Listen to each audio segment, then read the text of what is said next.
Con tiempo les estoy avisando, se viene el primer aniversario de Tangente y vamos a hacer una fiesta para celebrarlo como Dios manda y se merece.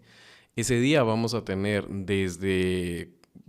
risas con Colectivo WhatsApp, se vienen Danilo Lara y Rob Rímola, vamos a estar todos los conductores y el equipo de Tangente, nos va a poder conocer absolutamente a todos, va a ser un gusto tenerlos. Vamos a estrenar mercadería de Tangente, próximamente va a ver usted los diseños, qué bonitos, de tote bags, de pocillos, vamos a tener también playeras y vamos a tirar después la parranda con el vampiro sabanero hasta la noche. Así que apúntense, lléguense, la entrada completamente gratuita, queremos verlos ahí, va a ser en La Poporopera.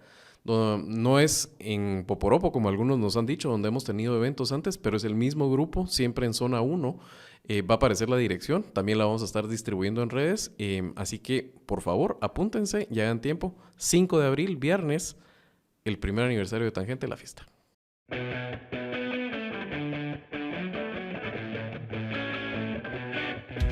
Hola a todos, esto es Tangente, estamos el día de hoy, en día jueves, vamos a grabar un programa acerca de un tema que desconocemos los guatemaltecos a fondo, pero es un tema muy interesante y básicamente es las personas que se ponen nuestra bandera en sus uniformes y en su pecho y nos representan, y como sociedad y país, qué tipo de apoyo le damos. ¿Por qué vamos a tocar este tema el día de hoy? Porque vamos a agarrar de pretexto uno de los logros tangibles de este presidente que tenemos, que además tiene esas habilidades diplomáticas, que es que se ha suspendido la inhabilitación que pesaba sobre el Comité Olímpico Guatemalteco por parte del Comité Olímpico Internacional. ¿Qué quiere decir eso?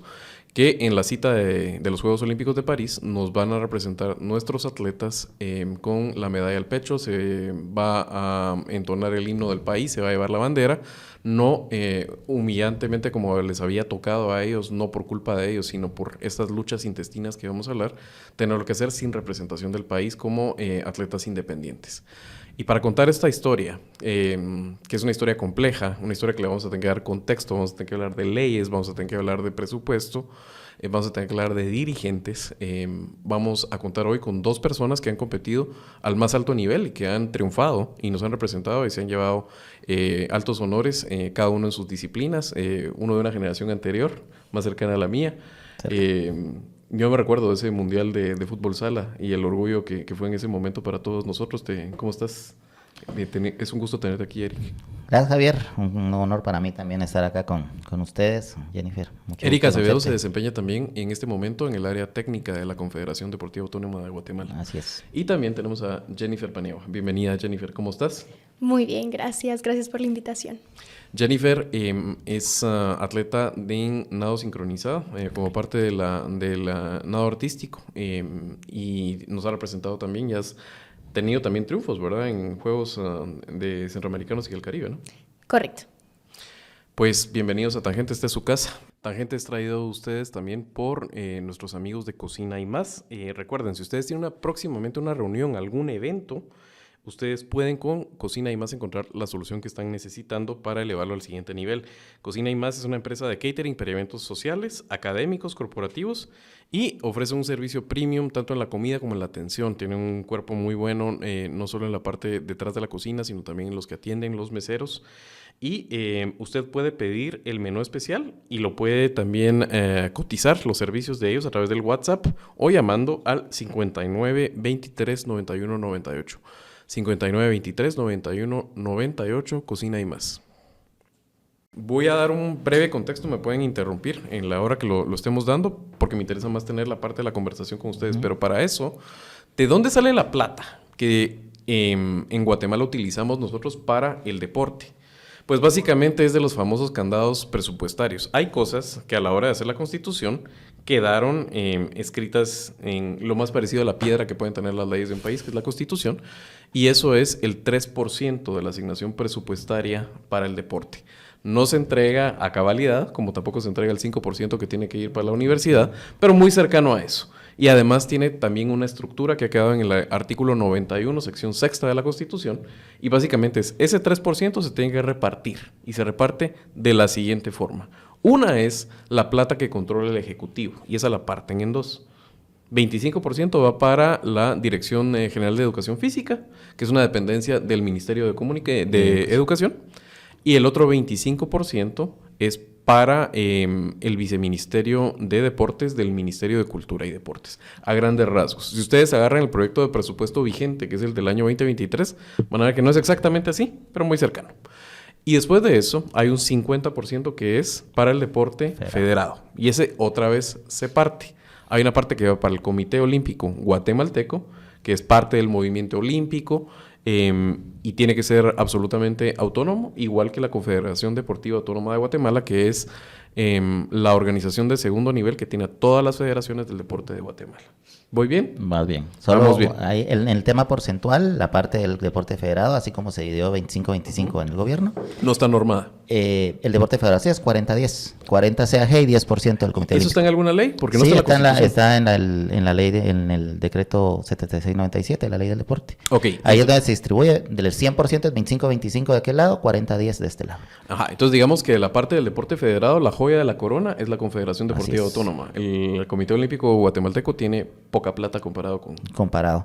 Y otra cosita, vos mencionabas del ingreso del presupuesto del Estado, en realidad es de los ingresos ordinarios, que un gran signo de interrogación es que nadie sabe cuánto en realidad son los ingresos ordinarios. Sí. ¿Va? Hay una cajita negra ahí, una No se ingeniería sabe. que puedes hacer Entonces, al haciendo el respecto de cálculo, interpretaciones. para redondear, estamos hablando de que para el 2024 son alrededor de 1.200 millones de quetzales. Ujú.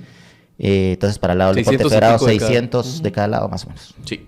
Va, dicho esto, nos sirve para tener la conversación. Vamos a dar contexto entonces qué es lo que ha pasado y ahora voy a hacer un brinco en la línea de tiempo y después vamos a ir otra vez para atrás. El brinco que quiero hacer en la línea de tiempo tiene que ver con la voracidad que tenían, el apetito de negocios y la voracidad política de Alejandro Yamatei y Miguel Martínez. Y ellos deciden hincarle el diente, como decidieron en un montón de cosas y cooptaron un montón de instituciones, hacerlo con el deporte. Y de esta forma, la parte que ellos no podían controlar era la parte que no estaba en el Ejecutivo. Tenían que hacer una operación política para eso. Y para hacer esto, básicamente lo que se les ocurre es meterse en el Comité Olímpico Guatemalteco. ¿Por qué en el Comité Olímpico Guatemalteco? Y me pueden corregir ustedes, pero era más fácil meterse ahí que a través de la Confederación Deportiva Autónoma de Guatemala por la gobernanza. En la forma de operar, básicamente fue la misma estrategia en la que quisieron entrar, intentando bloquear planillas opositoras, o en este caso ellas eran la oposición y querían bloquear las planillas contrincantes. Y vamos a hablar después de las Pero a contrincantes. diferencia del Comité Olímpico, pues en la Confederación, como ninguna planilla que se presenta a las elecciones viene de gobernar a la misma, porque en CAG el Comité Ejecutivo cambia cada 4 años, obligatoriamente, no hay reelección. Entonces las planillas que se presentan son planillas nuevas. Prácticamente podemos pensar que todos los miembros de la planilla cuentan con su finiquito sin ningún problema, porque son personas que vienen de afuera, que vienen sin ninguna posibilidad de algún reparo porque se presentan como nuevas opciones. A diferencia que en el Comité Olímpico, donde sí existe la reelección, donde es mucho más sencillo, bien lo sabes, el que está en los cargos de momento, pues en cualquier momento tiene un reparo por cualquier decisión que se pudo haber tomado a nivel ejecutivo, y es por ahí donde ellos logran ingresar y tomar el control a través de la Contraloría, el MP, para poder operativizar la estrategia, primero bloqueando finiquitos y después haciendo la denuncia respectiva para bloquearlo para que no pudieran participar. O sea, la planilla básicamente oficial. le habrían querido hincar el diente a las dos cosas, pero la única forma de poder utilizar el viejo recurso del finiquito en la Contraloría, que debiera ser independiente, pero que se puede usar con fines políticos, era hacerlo donde había una planilla que venía de manejar fondos públicos. Correcto. Y en este caso era la de Gerardo Aguirre. Exacto. Y el bloqueo del finiquito, para contextualizar a la gente, es: la elección era el 9 de octubre y el finiquito se bloquea el 5 de octubre. Sí. Automáticamente ya no da tiempo, se colocan los recursos legales pertinentes, pero ya no alcanza el tiempo para poder para poder optar a tener el finiquito para el día de la elección. Acto seguido, ¿qué es lo que queda? Una planilla única, ¿verdad? Correcto. Quedó la planilla única, que era la de Jorge Rodas, y creo que me podrías corregir ahí. Selvin Ponciano y Exacto. otros. Y ellos. Ujú. Se hace la Estamos hablando de votación. exfutbolistas, para los que no son así, aquí muy de seguidores del deporte. Estamos hablando de dos futbolistas durante mucho tiempo con una larga trayectoria en selección nacional. Sí. Se hace la votación, digamos, como democráticamente, y creo que me podrías corregir ahí, creo que fueron 9 federaciones nada más que votaron a favor de él, y se supone que debería ser el 50% más 1, ¿verdad? Es que ahí es precisamente donde entonces vienen las correcciones desde afuera.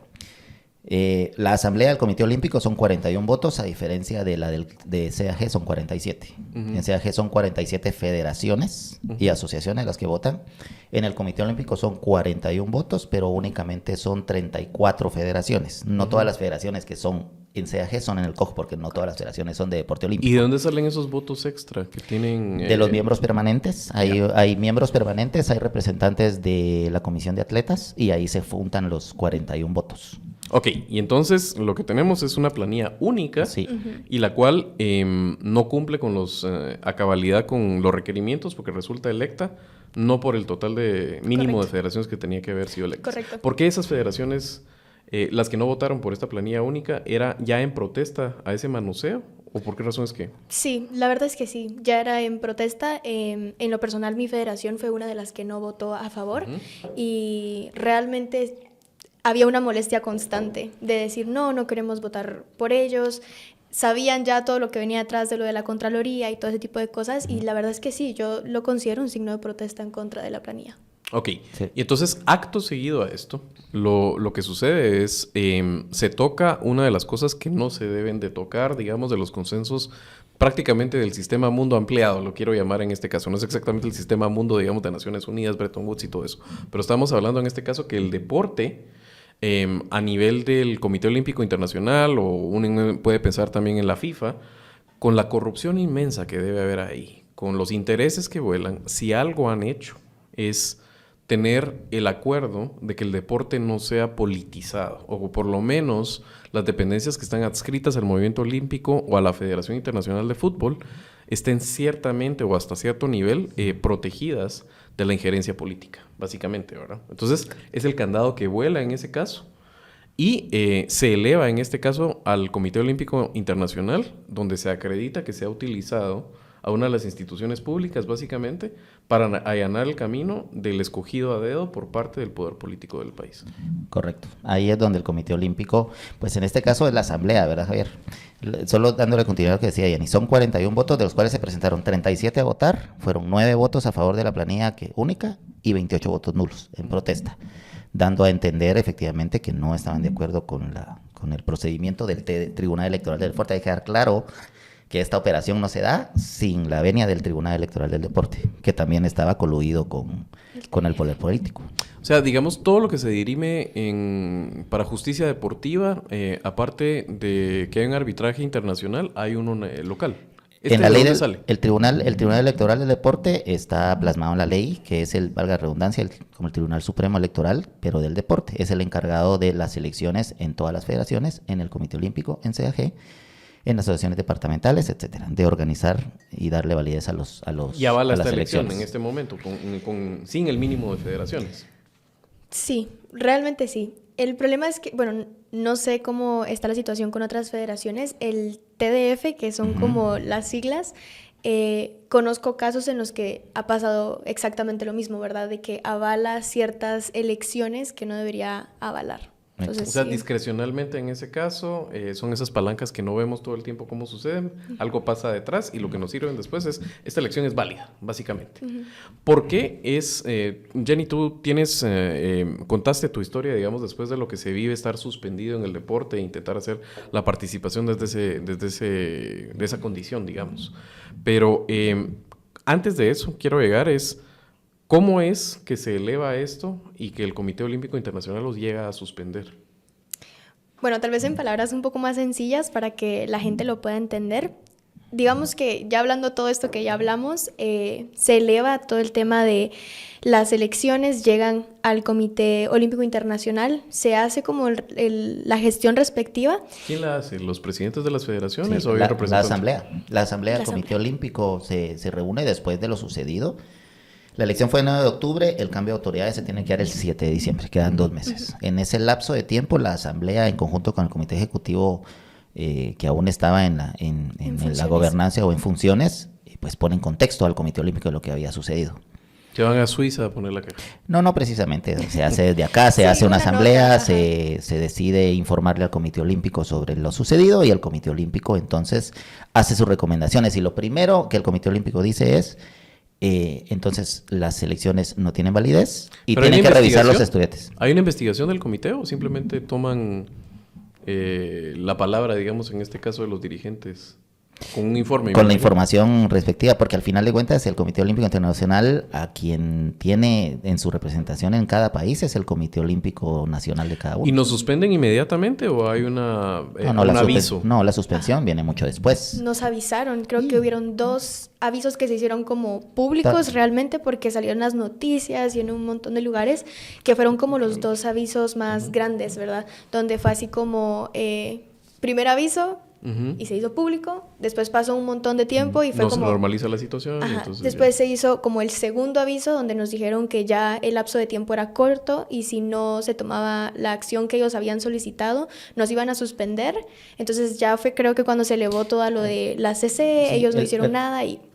Ampliar un poquito. Lo que sucede es que dentro de las recomendaciones del Comité Olímpico Internacional es revisen estatutos y hagan la modificación. Entonces, la Asamblea hace la modificación estatutaria respectiva.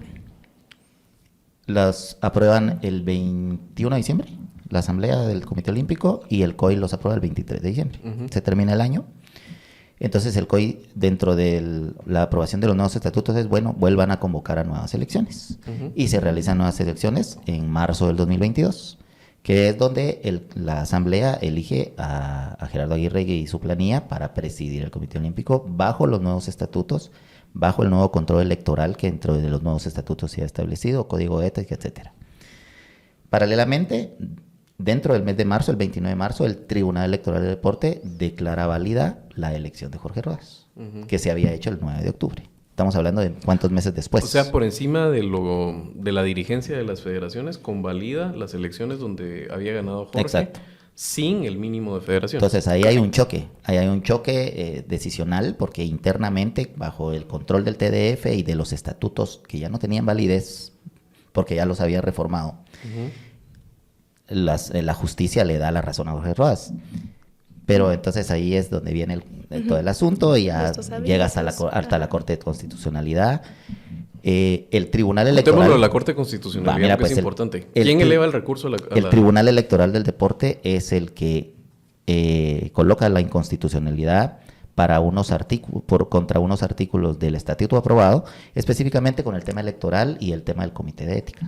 Estamos hablando año 2022. 22, sí, 2022, abril 2022. Sí. Entonces, si te puedo interrumpir en ese momento. Nosotros para ese momento, mi deporte en específico, estábamos preparándonos para una competencia y estaba esa incertidumbre de qué va a pasar, salían las cosas en las noticias y nosotros preparándonos para la competencia y nos decían, si esto se pone feo nos toca quedarnos porque pues se va a quedar ahí, pero nosotros no podíamos parar de entrenar y entonces nuestra entrenadora nos decía, yo no les puedo decir que dejen de entrenar porque al final si sí hay que ir, no van a ir preparadas. Pero si nos preparamos y no vamos, también estén listas para eso. Entonces era como un proceso como psicológico, ¿verdad? Pero es que para esas alturas todavía no estaba suspendido. Exacto. Lo que había era una disputa a nivel interno, digámoslo así. Todavía no estábamos suspendidos. Cuando el Tribunal Electoral coloca la inconstitucionalidad y meses después, porque eso no fue inmediato, la CC da con lugar la inconstitucionalidad en favor del TDF, o sea, en favor del otro grupo, es cuando, eso fue en agosto más o menos, es cuando el Comité Olímpico Internacional empieza a dar los avisos y dicen, si no se levanta la suspensión de los estatutos que aprobamos nosotros en determinada fecha, los vamos a suspender. 2 meses duró las advertencias y en octubre del 2022, 15 de octubre del 2022, es cuando se hace efectiva la suspensión. Y en ese momento te dicen, no vas a competir representando a Guatemala. A nosotros nos dieron la noticia, nosotros aterrizando en el país de allá. Y nosotros, el real problema era de que llevábamos, ¿verdad? Sobre todo porque cuando tú vas tienes que llevar como unos recursos, digamos, entre ellos el uniforme, ¿verdad? Sí. Entonces llevábamos ropa blanca o llevábamos uniformes, entonces fue un relajo realmente, porque nosotras llegando nos avisaron de la suspensión y nosotros ya no podíamos hacer nada. Nosotras habíamos viajado con uniformes, ¿verdad? Esperando que toda la suspensión se levantara y estuvimos allá con uniformes y todo. Las personas no nos dijeron absolutamente nada. En ese momento eran los centroamericanos, que era la clasificación para los centroamericanos y del Caribe del ciclo olímpico ya. Entonces ahí lo que hicimos fue competir con uniforme, digamos, pero sin la bandera. Nosotros ya nos sacamos la bandera ni nada por el estilo, no nos llamaron por nuestro nombre, pero tampoco como bajo el nombre de los centroamericanos. Entonces fue como confuso porque absolutamente toda la organización estaba igual de confundida que nosotros. Y en ese momento éramos el único país suspendido en Latinoamérica, digamos, en los Panamericanos. En los centroamericanos. Sí, pero digamos a nivel panamericano éramos el único. Sí. Y en este momento, digamos, solo para la excepcionalidad de la medida es lo que quiero decir aquí. O sea, que nos suspendan, tal vez ya lo hemos normalizado porque nos pasó también con la FIFA recientemente, hace una década, pero básicamente, o sea... 3 veces en los últimos 20 años. Ni siquiera las dictaduras hacen esto. O sea, solo cuando se salen muy del huacal, creo que Rusia está en este momento. Rusia tiene rato de estar suspendido, sus atletas compiten. Pero ellos por dopaje. Sí. O sea, compiten bajo bandera igual los de Bielorrusia. Eran 3 países, Rusia, Bielorrusia y Guate. O sea, ellos están suspendidos en este caso, digamos, por temas de dopaje y porque estaban compitiendo de una forma anómala, digamos, no en las mismas condiciones y todo. Ni siquiera es porque la dictadura de esos países hace injerencia en... O sea, lo que quiero es ilustrar lo monstruoso que es lo que estos dos insensatos que nos estaban desbarrancando como país, que dieron un golpe de estado y todo, lo hacen a las medidas que estaban haciendo a costa de quien sea, y además que esta Corte de Constitucionalidad es exactamente la misma que se plegó para hacer estas cochinadas, ¿no? Entonces, la suspensión es el 15 de octubre, y a pesar de que ya el Comité Olímpico había dicho suspendido, entonces con más fuerza fueron tras querer atrapar la institución. Les dan la razón la justicia local a través de un amparo de la Corte de Constitucionalidad, y una sala le da la posesión a Jorge de tomar posesión del Comité Olímpico, a pesar de que estuviera suspendido y todo el tema. En diciembre del 2022 toman posesión ellos, y desde entonces pues, pero un Comité Olímpico suspendido sin participación internacional y todo lo que ya sabemos, ¿no? Y el Comité Olímpico Internacional fue claro durante todo el año 2023 en decir las veces que se pronunció sobre el caso de Guatemala, en que no iban a reconocer al Comité Ejecutivo que estaba impuesto por el gobierno de Guatemala, y que lo único que podía hacer levantar la suspensión era que se levantara la suspensión de los estatutos por parte de la Corte. Llega el 2023, abril, para ser más específicos, hay cambios en el Tribunal Electoral, que es quien había puesto la inconstitucionalidad en la CC. Entonces, como cambia el Tribunal Electoral, este nuevo tribunal revisa la situación y presenta el desestimiento ante la CC y dice, mire, CC, hay que desestimar la inconstitucionalidad. ¿En qué fecha fue eso? En abril de 2023. Fue la primera acción que hizo el nuevo TDF. ¿Y la CC? Pasó 11 meses sin... No... Mira, Javier, si no hubiera sucedido lo que sucedió en las últimas 2 semanas, no estoy seguro si la CC hubiera soltado el tema ayer. Yo quiero con eso ejemplificar cómo el tema es absolutamente político. Sí. O sea, básicamente la CC, y la hemos visto en los últimos fallos, se puede echar cada aberración, pero tiene que prenderse de un hilo ahí huizachesco de legalidad, y cuando no lo hace es porque no puede, y básicamente lo que hacen es jugar con los tiempos. Le va a sonar a usted familiar, pero la CC tiene la particularidad de poder priorizar algunas cosas o no. Entonces, cuando no conviene, simplemente lo engavetan. Lo que me estás diciendo en este momento es, por 11 meses, era tan flagrante la arbitrariedad que no podían hacer otra cosa que fallar, en el sentido en que han terminado fallando, pero se lo guardaron 11 meses. Lo tenían que fallar. El problema que se solucionó ayer y que todos estamos con la alegría, lo pudieron haber solucionado hace 11 meses. Sí. Sin necesidad, pero hay que entender el contexto. La presidencia la tenía todavía el gobierno anterior y no lo iba a permitir. Así es. Eso era básicamente. Entonces, por eso es que las estos 5 no magistrados titulares, básicamente plegados en ese momento a quienes todavía tenían el control político del país, y para no incomodarlos, estirar una situación en detrimento precisamente. Vos estás retirado, estás en este momento en dirigencia, pero en atletas, como es el caso de Jenny. Quisiera que nos contaras, hay un testimonio que pueden buscar ustedes sobre Jennifer de lo que es competir en esas condiciones, pero quisiera que brevemente nos terminaras de contar para ver el impacto de lo que, por lo menos estos 7 insensatos, estoy hablando de Yamatei, de Miguelito, obviamente de sus cómplices detrás de eso, pueden haber tenido incluso algunas intenciones que vamos a ilustrar después contra qué o a qué poder en el deporte desplazaron, pero básicamente esas 2 personas y los 5 magistrados, el sufrimiento que causaron un país desde la vergüenza de no tener gente representándote con su bandera y los que compiten. Cuéntanos de una manera breve qué fue estar suspendido y competir. Yo siento que fue una situación muy dura. En lo personal, compartiendo con otros atletas, yo hablaba con un atleta en específico y era la primera vez que él ganaba medallas en los Juegos Centroamericanos y del Caribe, en esa competencia. Y él logró traer 3 medallas de oro. Y él cada que se colgaba la medalla lloraba, porque decía, no puede ser que sea la primera vez que vaya a ganar estas medallas y la situación esté así, porque claro, otro himno, otro uniforme, no se sentía igual, ¿verdad? Los recursos también, claro, recortan los recursos. Claro, que yo considero fue, claro, un juego político, de poderes y muchas cosas, pero hacia nosotros fue un juego emocional. El no saber qué iba a pasar, el que muchas veces no nos dijeran qué era lo que realmente estaba pasando, y yo lo comenté en algún momento, nosotros íbamos a las juramentaciones cuando nos hicieron alguna juramentación o alguna actividad y Jorge Rodas pasaba enfrente de nosotros y él se paraba en el estrado y decía que no, que él estaba haciendo lo posible por solucionar la situación de Guatemala y muchas cosas, y nosotros como atletas eso nos movía, ¿verdad?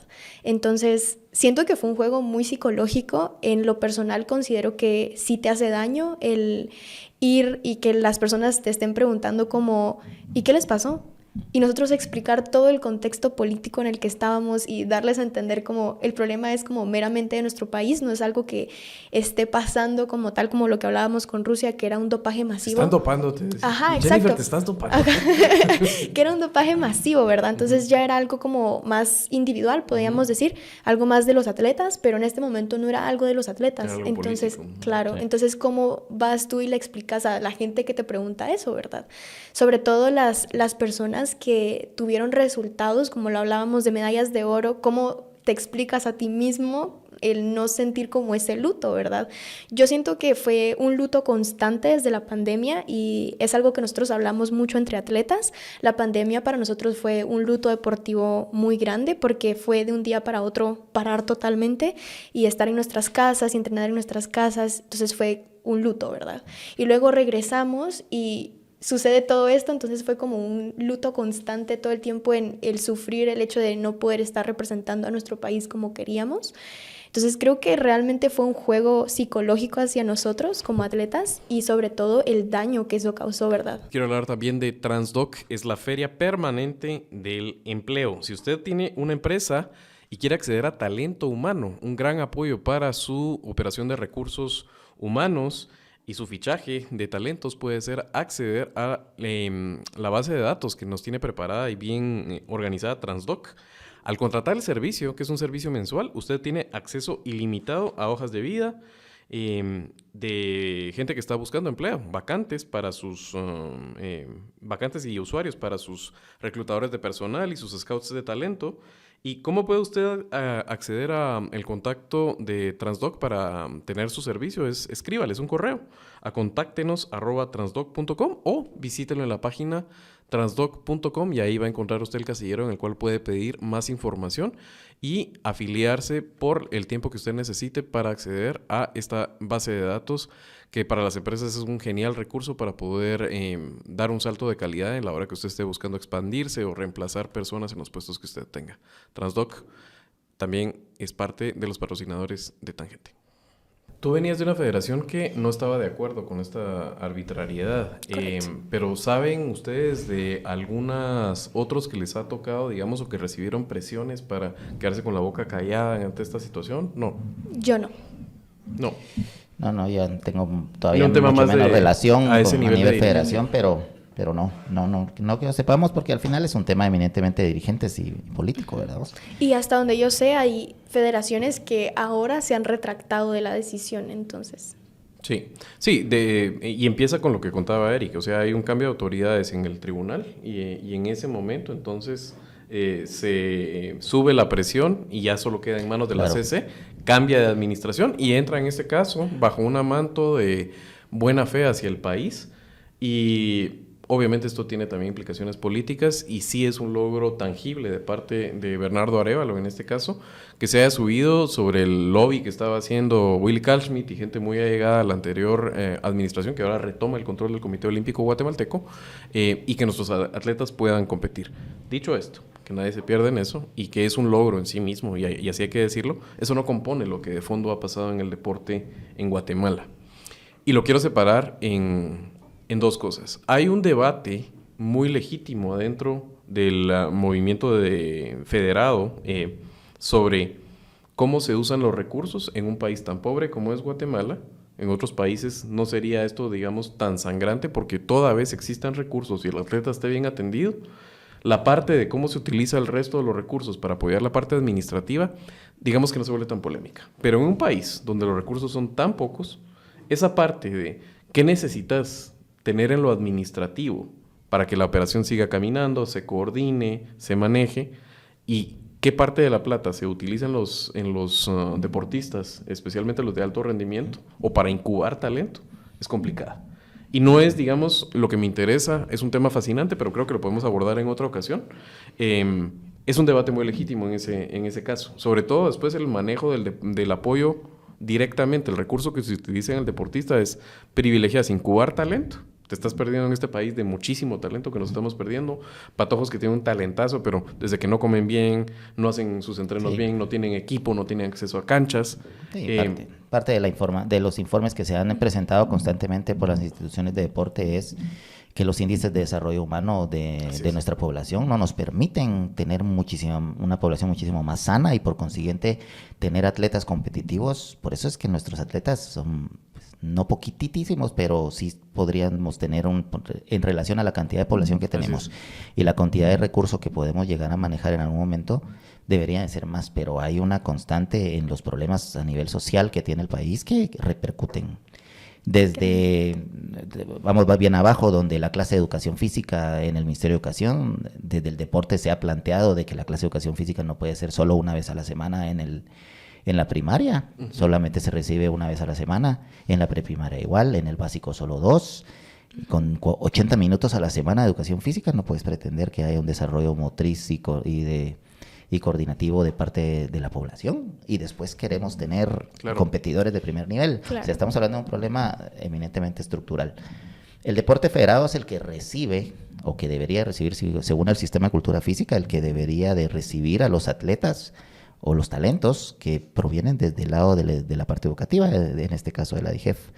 La DIGEF tiene todo el potencial a desarrollar porque tiene 10 millones de niños y jóvenes para poderlos atender. Es la Dirección de Educación Física. Así es, para poder atender esta parte, donde mejorar el tema de la clase de educación física, principalmente el deporte escolar, pero todo eso con el tiempo y con los malos gobiernos, y lo podemos decir abiertamente, gobiernos centrales que son los que son los encargados de esta parte, no lo han querido desarrollar. Existe un Plan Nacional del Deporte que se planteó en el año 2014 y termina este año, y cuando se haga la evaluación, ni siquiera hay que evaluarlo, pero claramente está en que las entidades de gobierno central no cumplieron los 2 periodos y medio que conllevan esos 10 años. Se va a hacer claramente que no cumplieron con sus objetivos de poder desarrollar el deporte o la parte que a ellos les compete.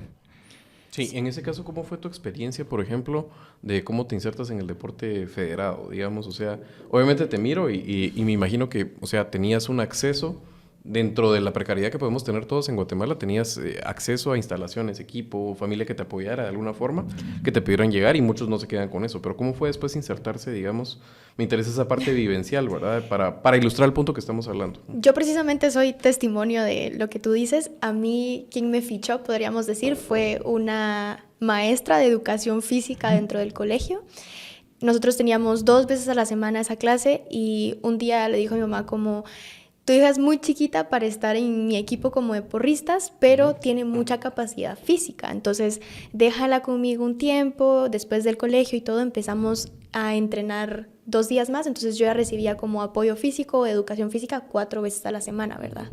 Luego de eso ella me dice como, le dice a mi mamá, mejor dicho, como mira, ella tiene otras aptitudes, entonces mejor métela a otro deporte porque, o sea, es buena como porrista, pero tiene otras capacidades. Entonces entro a hacer gimnasia artística. Dentro de la gimnasia yo no era buena, sinceramente, pero tenía acceso, ¿verdad? Ahí conozco a mis entrenadores. Mi entrenador de gimnasia me enseñó como lo básico de nadar una vez que fuimos a una competencia a El Salvador. Y cuando ya me di cuenta que realmente no era lo que yo quería, me salgo de gimnasia y entro a natación. Y en natación entro a nado sincronizado. Entonces todo el tiempo, si podemos darnos cuenta, todo el tiempo fue lineal, ¿verdad? O sea, no hubo un momento en mi vida en el que no estuviera presente. Estamos diciendo que yo hago literalmente deporte desde los 4 o 5 años y tengo 20. Entonces, toda mi vida yo hice deporte y fue una línea constante que vino desde la educación física, pero no podemos esperar que los talentos sean fichados si los niños no tienen como ese tiempo o ese espacio o temporalidad para empezar a destacarse en las habilidades físicas. Ese proceso de desarrollo deportivo de toda la vida, valga la redundancia, toda la vida deportiva de un atleta que arranca a los 5 o 6 años, que es cuando empieza la memoria motriz a largo plazo, y dependiendo del deporte que practiques, te puedes ir retirando a los 35 o 40 años. Hay deportes que son más longevos, que puedes hasta los 50 años estar compitiendo, pero en una línea normal de tiempo, el sistema de cultura física en Guatemala no es constante, se rompe la relación entre el deporte escolar y el deporte federado desde hace muchísimos años atrás, Javier. O sea, te pongo un ejemplo, eliminaron la carrera de maestro de educación física. Sí. La eliminaron hace un poco más de 10 años y dentro de las discusiones está, ¿por qué la eliminaron? ¿Por qué no la regresamos? Existen todas las escuelas normales de maestros de educación física en todo el país, hay 22 escuelas, pero estudian bachillerato, o sea, no tenés maestros. Número 1. Número 2, la cobertura de maestros de educación física en el sistema educativo público es bajísimo. Menos del 20% de escuelas e institutos tienen maestro de educación física contratado o con algún tipo de contrato para dar la clase. Entonces los maestros de aula medio apoyan a dar la clase, pero no debería ser así. Y la discusión es la misma. Tenemos la plata para contratar a gente y el ministerio dice que no. Entonces nos preguntan, ¿hay solución? La gente viene a ustedes también por el apoyo de Grupo San Miguel. San Miguel tiene madera de expertos, es distribución y venta no solo de madera, sino también de aglomerados y otros productos para carpintería. Ustedes pueden acudir a San Miguel visitando la tienda que queda en la Sexta Avenida 12-27 de la zona 9, o también puede usted llamarlos inicialmente el contacto, sus cotizaciones, las puede hacer a través del PBX y WhatsApp 2268-0808, 2268-0808, San Miguel, Madera de Expertos.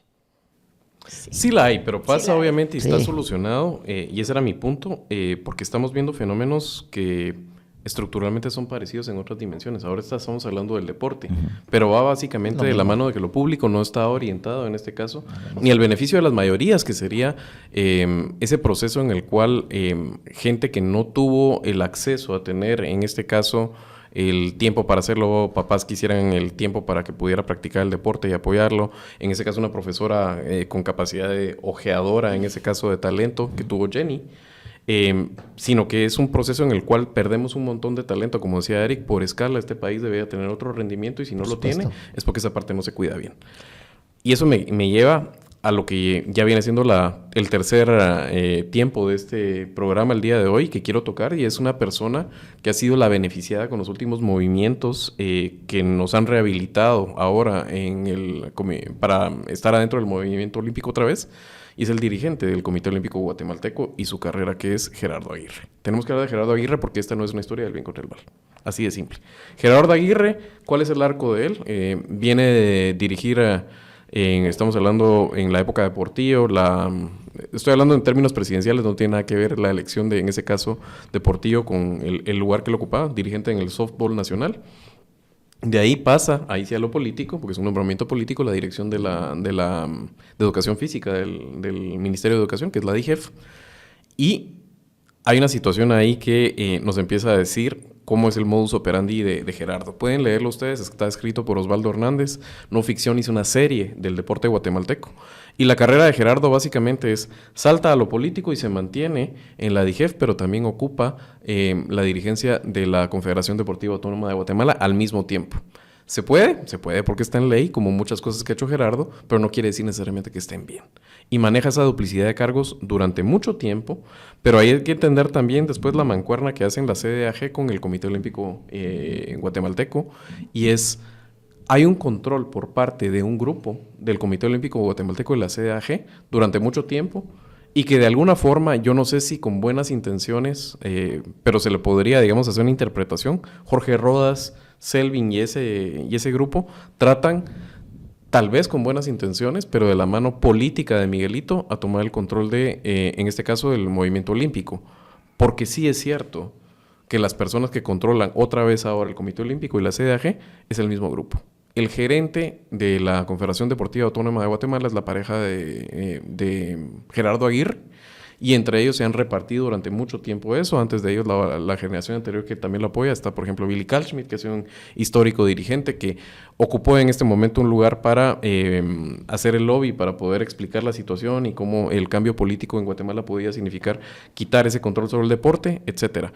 Pero lo que estoy hablando en este caso que me interesa es, Gerardo ha mutado de dirigir la parte de la educación física a dirigir la Confederación Deportiva Autónoma de Guatemala, dejar allá a su gente y después al Comité Olímpico Guatemalteco. Y ese control ha ido del uso de recursos que tienen que también ser auditados. Una cosa que es importante es la independencia de las dependencias que son autónomas. No quiere decir eso que no puedan ser auditadas. Al final es plata pública y al final sí hay una calidad del gasto que tiene que verse.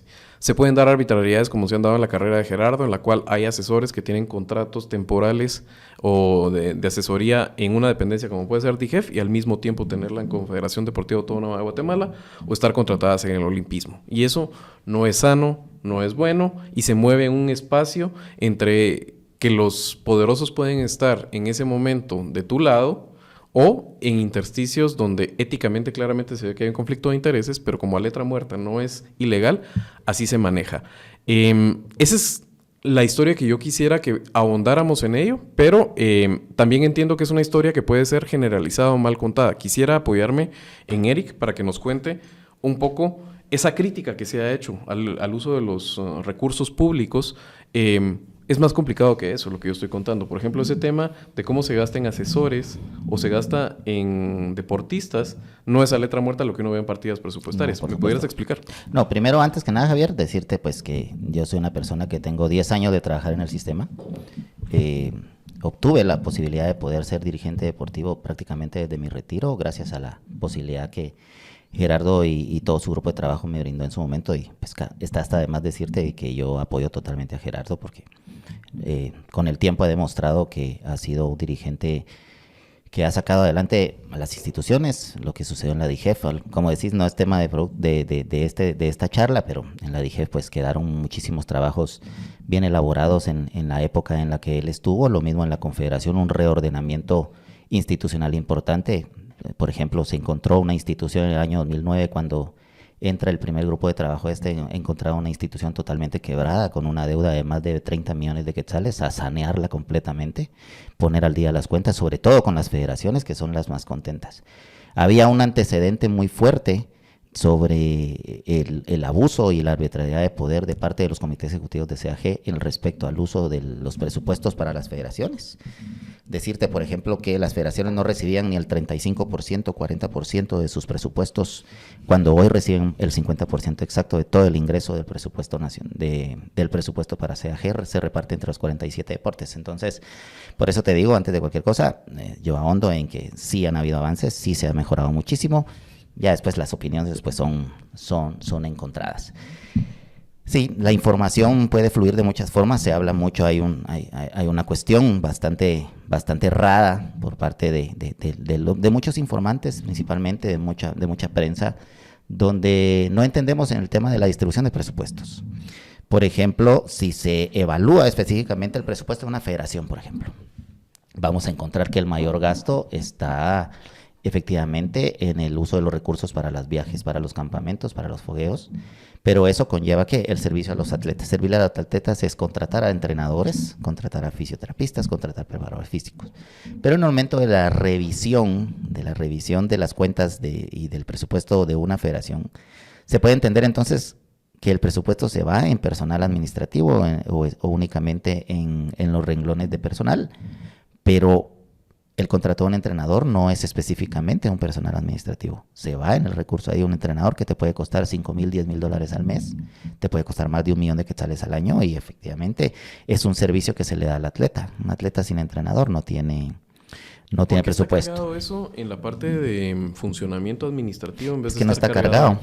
Porque en el artículo 162, no recuerdo exactamente si es 162 o 152, el presupuesto de una federación se divide en 50% para el tema de promoción deportiva, es decir, todo lo que tiene que ver con campamentos y fogueos, el 30% en todo lo que es programas técnicos, programas de desarrollo para entrenadores, para arbitraje, etcétera, y el 20% para el área administrativa. Pero cuando haces una revisión y ves que la planilla completa, porque cuando vos hablas de una planilla, hablas desde el gerente hasta el utilero de un equipo, todos entran en el gasto de recurso humano.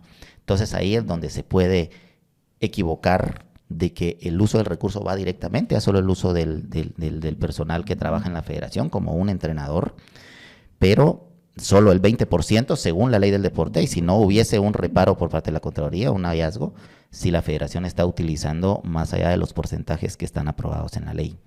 Entonces, el contrato de un entrenador o de un preparador físico o de un utilero para una selección nacional va dentro del rumbo de la promoción deportiva, pero es un rubro de grupo 0, 029 o subgrupo 18, donde lo que haces es pagar servicios. Entonces, equivocadamente pensamos que todo el dinero se va en el pago de asesores. Cuando hablamos de los 029, pensamos que todo el mundo es un asesor, y no específicamente así. Por ejemplo, te hablo de CAG, que es lo que yo trabajo. Tenemos un montón de personal técnico que trabaja como 029 en los centros de acondicionamiento deportivo, por ejemplo, en los CENAD, que tenemos uno en la zona 13, uno en la zona 9 y uno en la zona 5. Ese es personal que trabaja bajo el renglón 029 algunos y bajo el grupo 18 otros, pero no es personal administrativo.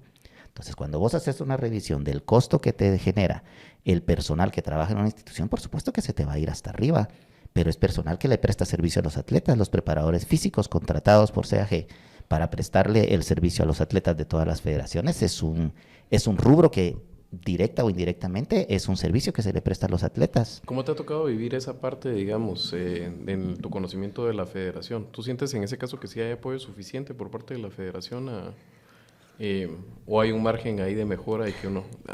Yo siento que es complicado. En el caso de mi federación hemos tenido como problemas más específicos, podríamos decir, y yo lo hice saber en mi testimonio. Al final yo siempre me regí bajo la planilla en funciones de Gerardo Aguirre. Yo es lo único que conocía hasta que llegó Jorge Rodas, ¿verdad?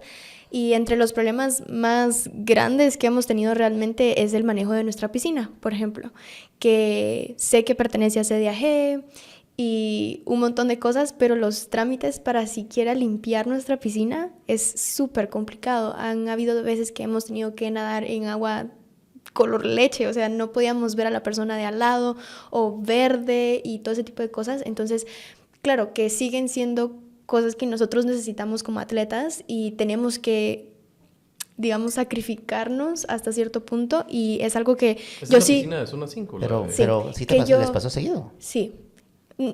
Por lo menos... ¿O pasó alguna vez? No. Por lo menos nos ha pasado por lo menos unas 5 o 6 veces. Okay. Imagínense de alguien, en este caso la pareja de Gerardo Aguirre, que es Luis Madrid, es gerente desde el 2009 de la Confederación Deportiva Autónoma de Guatemala. No. O sea, desde el 2014. Bueno, 9 años yo creo que una gestión y eso, y que todavía tengamos problemas en que la piscina tiene problemas de calidad del agua tratada. Defender un poquito sobre eso. Yo quisiera que dejáramos hablar a Jennifer en ese caso, ¿verdad? Sí, o sea, yo le pediría a ella que nos contara su experiencia y después podemos hacer las valoraciones. Y yo quisiera destacar algo que él mencionaba. Hay algo de lo que yo de verdad no me puedo quejar de ninguna manera, y es nosotros le decimos como el cuerpo técnico, que son ellos los que nos apoyan, ¿verdad? Los fisios, las nutricionistas, los doctores, creo que hacen un muy buen trabajo, realmente es algo que como atletas nos sirve muchísimo. Sobre todo algo que yo destaco muchísimo es el apoyo psicológico que nos dan, porque muchos de nosotros llegamos a la competencia ya con nervios y muchas cosas, sobre todo para quienes son sus primeras competencias. Y siento que es un cuerpo de trabajo muy, muy bueno. Y yo destaco a algunas personas, entre ellas Mario Paniagua, que fue mi fisioterapeuta durante casi que toda mi estadía dentro del deporte. Y yo siento que en esa parte invertir en ese lado es vital e importantísimo. Nosotros dentro del Senat, yo estuve con Pedro, que fue un preparador físico increíble, súper interesado de ir y sentarse a ver nuestros entrenamientos en la piscina para tener como una idea de cómo funcionar. Incluso en algún momento pidió permiso para llegar un fin de semana, meterse en la piscina y darse cuenta que qué ejercicios eran los que necesitábamos, ¿verdad? Claro, hay algunos que tienen más interés que otros, pero no quita que realmente es un apoyo que necesitamos. Nosotros como nadadores nos quejamos muchísimo, siento yo, de las instalaciones de zona 4 específicamente, porque claro, nosotros entrenábamos, o mi deporte por lo menos entrenábamos 8 o 9 horas diarias. Entonces nosotros pasábamos la mitad del tiempo pensando en que ya no aguantábamos el frío y la otra mitad del tiempo enfocadas en lo que teníamos que hacer, ¿verdad? Y realmente es bastante complicado nosotros como atletas quejarnos con nuestros entrenadores todo el tiempo, porque nuestros entrenadores nos dicen, nosotros no podemos hacer nada, ¿verdad? Entonces llegamos a la siguiente instancia, que serían las autoridades de la federación, y es como nosotros tampoco podemos hacer nada. Y entonces es bien complicado, ¿verdad? Porque no digo que no haya apoyo, y se va a escuchar feo, pero a veces no es suficiente, ¿verdad? Para llevar el deporte a otro nivel, necesitamos otro nivel de apoyo. Claro, y eso va de la mano de trabajo sostenido que hay que hacer, y precisamente para instalar incentivos correctos en esto hay que... Solo se va a poder hacer en el momento en que nosotros tengamos como guatemaltecos por lo menos una cuentadancia más importante de parte de la dirigencia, y eso va atado de lo político. Creo que la historia de Aguirre es importante en ese caso porque vaya que tiene logros tangibles, eso sí es cierto. Hasta sus más encendidos detractores se lo reconocen. Sin embargo, para llegar a donde ha llegado y como lo ha hecho a través de alianzas de habilidad política y de un ejército que ha construido alrededor de asesores, de cargos técnicos, de abogados que han luchado para empantanar cualquier intento de poder auditar el uso de sus recursos. Yo creo que el margen de mejora ahí es absolutamente claro. En este momento Aguirre está devuelto en la poltrona, y a partir de eso, lo que haga, tenemos que retomar un control nada más de, ya pasó el trago amargo, ya otra vez van a poder competir con la bandera nuestros atletas, sino tenía que venir de una parte de un rescate más importante en lo que ha pasado. Y solo para terminar esta conversación y ver lo compleja que es hay debates acerca del uso de los recursos precisamente por el tema del fútbol. Pero el tema del fútbol es complicado porque la mayor parte del recurso viene de lo privado. Claro. Y en este caso tenemos que hablar de la sociedad guatemalteca, y ha sido complicado ver eso, ¿verdad? O sea, la gobernanza que tiene la FEDEFUT es complicada porque hay intereses particulares, y eso tiene que ver de cómo esta sociedad también tiene sus estamentos donde conviven el crimen organizado, conviven con empresarios, intereses comerciales también. Y nos revientan cuando nosotros al final de cuentas lo que tenemos es una ilusión muy grande, y la gente dirá, ¿por qué siguen apostándole al fútbol que nunca nos ha dado resultados? Pues en parte es porque los guatemaltecos queremos, los guatemaltecos nos interesa el fútbol. Los que todos quieren ver. Exactamente. El fútbol mueve gente, mueve masas, y es algo que hay que aceptar. Exacto. Y entonces los que llaman para una decisión política en este caso no funciona así. O sea, el deporte es autónomo en este caso, y también tiene incentivos del mercado que lo alimenta en este caso. Yo creo que hay algo que destacar ahí, y es algo que yo siempre he dicho: el problema no es el fútbol, el problema no son los futbolistas, el problema es que nuestra cultura no ha sido de indagar más en qué otros deportes hay. Entonces, el problema no es de quienes están jugando, el problema no es de la federación, si queremos verlo así, es que no hemos abierto como el libro de darnos cuenta que hay muchísimas otras disciplinas. Entonces, yo siempre hago énfasis en Colombia de que ellos aman el fútbol, pero como el siguiente deporte que está dentro de su país muy equilibrado con el fútbol es el ciclismo. Pero no pasó hasta que ellos abrieron el libro de decir, ay, tenemos ciclismo, somos buenos en ciclismo y estar pendientes todo el tiempo en ciclismo. Entonces, pero igual es un cambio cultural más que una Claro, decisión claro. política. Pero La ese, parte que ese sí tema es... cultural es igual en todos los países del Ajá, mundo. exacto. En todos Pero lados. digamos que en este caso, por ejemplo, ¿por qué no somos Bélgica? Bélgica es un país muy pequeño comparado con Guatemala, pero que hace las cosas bien en fútbol desde abajo. Por supuesto, pero es porque habría que ver cómo es todo su programa todo su trabajo de desarrollo deportivo. Desde niños. Mira, el Javier, apoyo. en el sistema que está plasmado en la Ley de Cultura Física del Deporte, se entendería que quería de ser muchísimo más, deberíamos de tener mucho más de lo que tenemos, insisto, como persona que fue atleta y hoy está metido en la parte administrativa del deporte. El problema es que ahí está plasmado, pero no lo hemos podido desarrollar. No pasa por una falta de planificación, no falta por una falta de visión o de potencia. Falta porque no lo hemos podido trabajar, y esa vinculación de una parte del sector del deporte que está vinculada con los gobiernos centrales es lo más difícil de poder desarrollar. Porque históricamente vos sabrás perfectamente que tanto el Viceministerio del Deporte como la DIGEF han servido como botines políticos para diputados, para alcaldes, para etcétera, históricamente. Y ahora con el presidente Bernardo Arévalo, pues en el entendido principalmente por las personas que colocó en cada una de las instituciones, se entendería de que los vientos van a cambiar. Y eso, como nosotros como deporte federado, así lo esperamos y así deseamos que sea, porque al final todo cae hasta acá. Todo es un gran colador que termina cayendo de este lado, y de donde los atletas que se terminan viendo en la televisión, en las competencias, vienen acá, pero tienen que venir desarrollados desde abajo. Y eso es algo que no ha sucedido desde tiempos remotos. O sea, ha sido bastante, y cada vez ha sido a menos. E insisto, tal vez mi posición es defender, pero el deporte federado, Jenny lo acaba de mencionar, pues se han hecho muchísimos esfuerzos. Por ejemplo, el poder fortalecer todo el sistema y toda el área de ciencias aplicadas al deporte fue una inversión gigantesca de millones de quetzales que se hizo durante los últimos años para poder tener a una cantidad de profesionales que atiendan a los atletas. Entendemos que una federación deportiva pequeña que tiene 4 o 5 millones de quetzales de presupuesto al año no puede contratar nutricionistas, preparadores físicos propios, psicólogo, no lo puede hacer. Entonces entendimos desde la institución que lo teníamos que hacer nosotros. Sí. Claro, entonces se hizo el esfuerzo, se contratan profesionales para atender a todos, y eso pues obviamente ha repercutido en que tengamos una mejora sustancial en los resultados. O sea, desde esa perspectiva, Javier, se ha mejorado muchísimo. No, y esos logros nunca se han discutido, y lo bueno tiene que continuar siempre. Lo que no tiene que ser es a costa de conflictos de interés, opacidad en el gasto y esos márgenes en los cuales se viven. Y no es el único que lo ha hecho Gerardo Aguirre. O sea, esa es la historia de Guatemala y básicamente cómo se maneja aquí lo público en general y cómo se convierten en feudos. Ya estamos cerrando el programa. Me gustaría, cada uno, si le quedó una idea ahí que no abordamos en la charla, este es el momento para hacerlo. Empiezo contigo, Eric.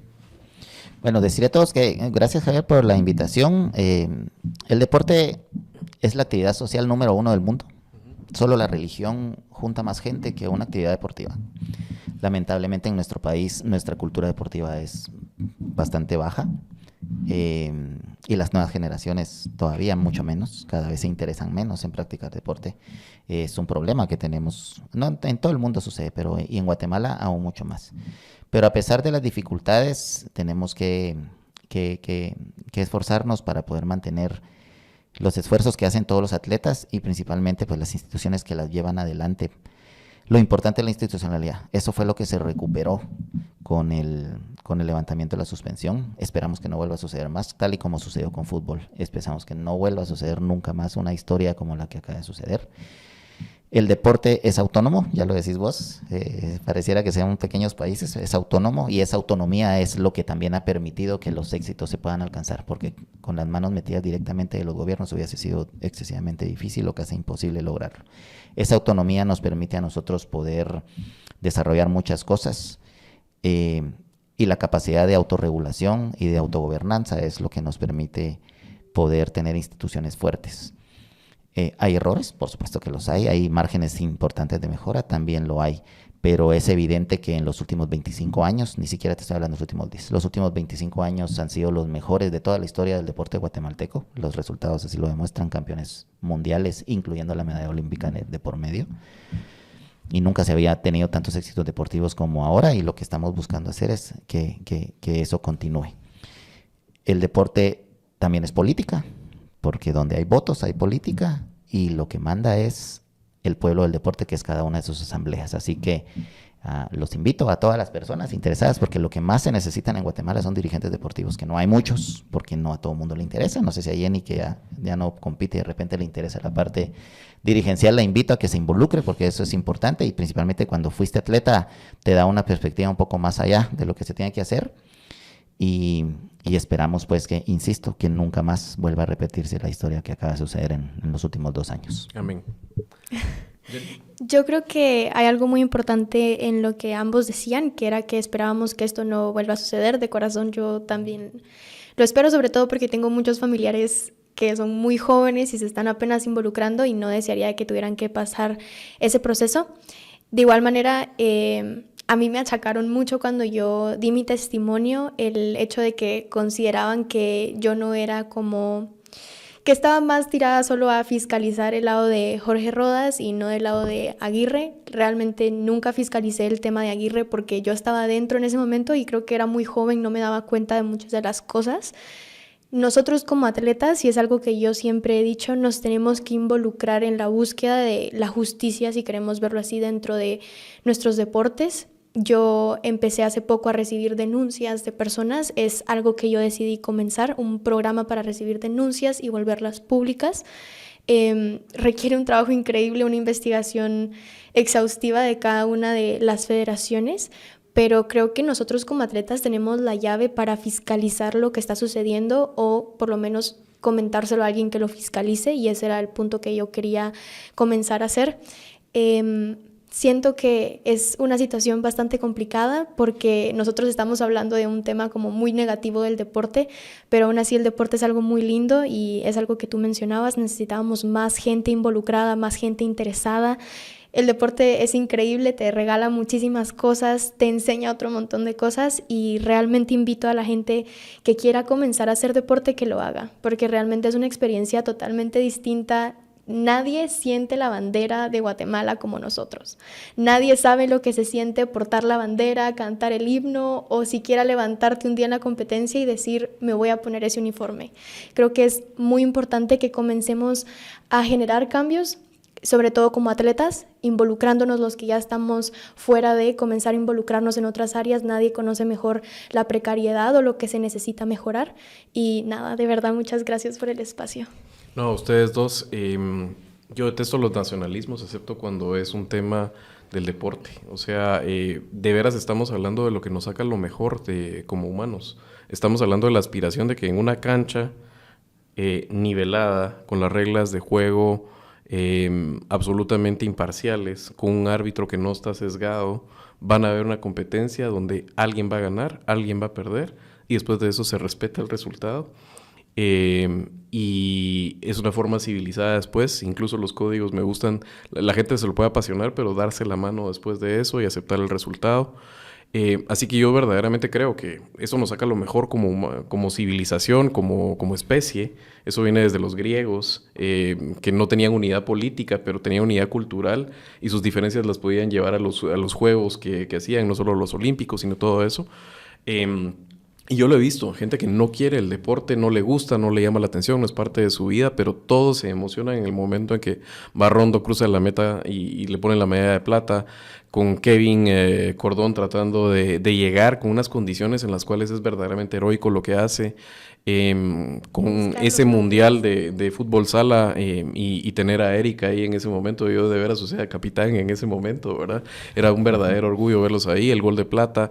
Son momentos que uno quisiera volverse como asiduo a ellos como país. No es en lo que descansa absolutamente el orgullo de una nación, pero sin duda es en ese momento todos sentimos que ahí estamos, y la única forma de hacerlo es si como sociedad aportamos algo. El mérito siempre va a ser de las personas que consigan los logros, pero si como sociedad les hemos dado una plataforma sobre la cual pueden hacerlo, y su talento y su disciplina es lo único que los va a limitar después de eso, algo habremos hecho bien como país. Así que un llamado en este programa es, no porque ya tengamos apachado el clavo ahorita de que vamos a competir otra vez con bandera en los Olímpicos, quiere decir que hay que dejar el tema como país, es más importante de lo que parece.